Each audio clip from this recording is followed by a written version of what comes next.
So hey guys, in this video I'll be showing you how you can add Grammarly to your Google Docs. So first you want to open up your Google Chrome, then you want to go to the web store, then you want to search for Grammarly,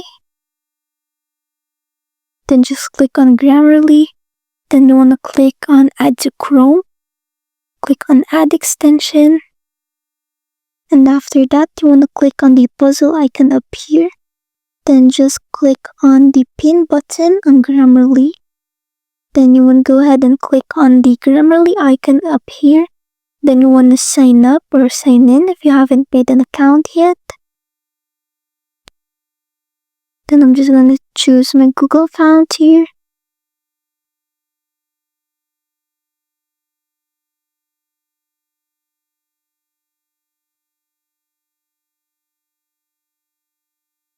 And after that, you want to go back to your Google Docs, then just click on Grammarly up here.